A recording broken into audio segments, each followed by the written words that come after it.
Hey everyone, and welcome. So, let's talk about something we all do, even if we don't really like to admit it. Yep, we're talking about judging other people. We're going to get into why we do it, the problems it creates, and maybe, just maybe, how we can start to see things a little differently. Ready? Let's dive in. All right, let me ask you something. What do you think the secret is to living a super long life? I'm talking like over 100 years old. Your mind probably jumps to things like diet, right? Or exercise. Maybe some kind of ancient secret wisdom.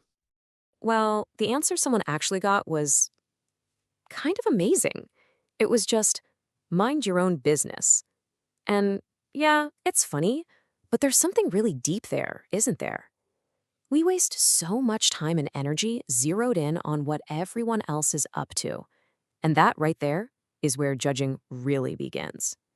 And that leads us right into our first big idea here, becoming an expert faults finder. See, it turns out we all have this potential to become an expert in one of two things. The real question is, which one are we choosing to practice? So here's the choice we're all facing.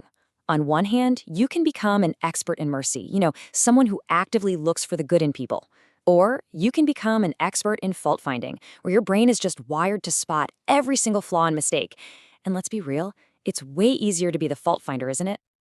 I love this quote from one of our sources because it just hits the nail on the head. It's super easy to be nice to people you like, right?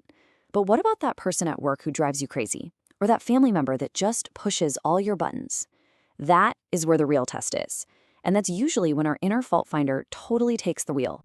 Okay, so we've pretty much established that we're all pretty good at spotting what's wrong with everybody else. But here's the twist. What if the one person we're not seeing clearly is ourselves? This brings us to this incredible idea of the plank in our own eye.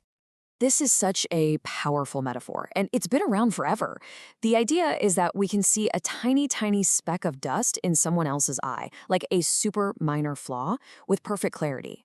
But at the same time, we're completely blind to this giant wooden plank, this huge beam sticking out of our own eye.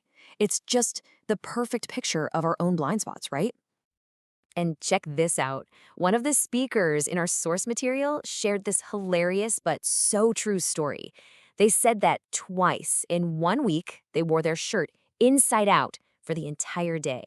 And they had absolutely no idea until they got home in the evening. It's such a perfect example. Sometimes we're all walking around with our shirt on inside out, and we are literally the last ones to figure it out.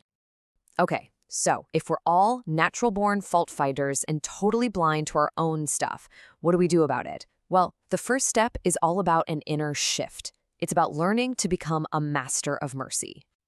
So instead of being that master of fault finding, the goal is to flip the script and become a master of mercy.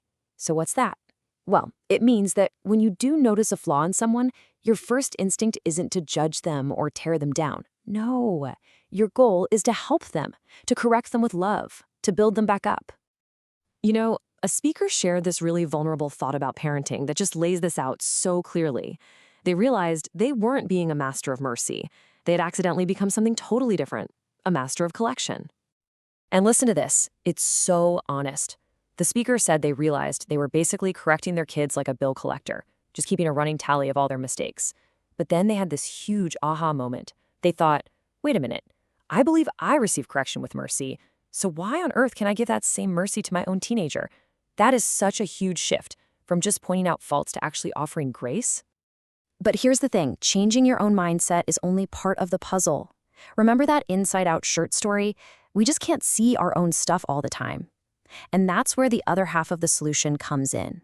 And it's all about other people. It's kind of like when you're driving a car, right? You're checking your rearview mirror, your side mirrors, but there's always that one blind spot where a whole car can just disappear. Our lives are exactly like that.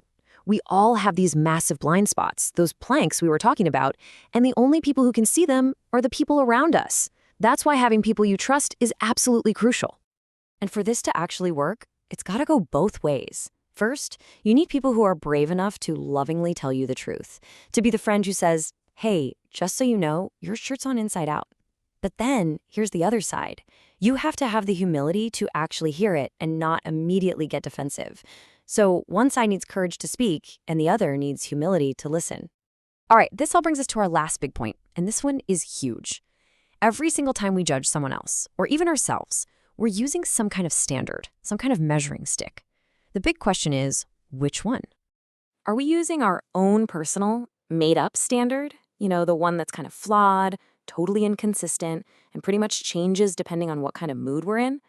Or are we trying to use a different, higher standard, one that's actually built on mercy and wants to see people succeed? At the end of the day, that's the choice we're making all the time. So I want to leave you with this one question to think about. The next time you catch yourself judging someone or even being hard on yourself, just stop for a second and ask, which standard am I using right now? Is it my own, or is it a standard of mercy? Answering that honestly, well, it could change everything. Thanks so much for joining me.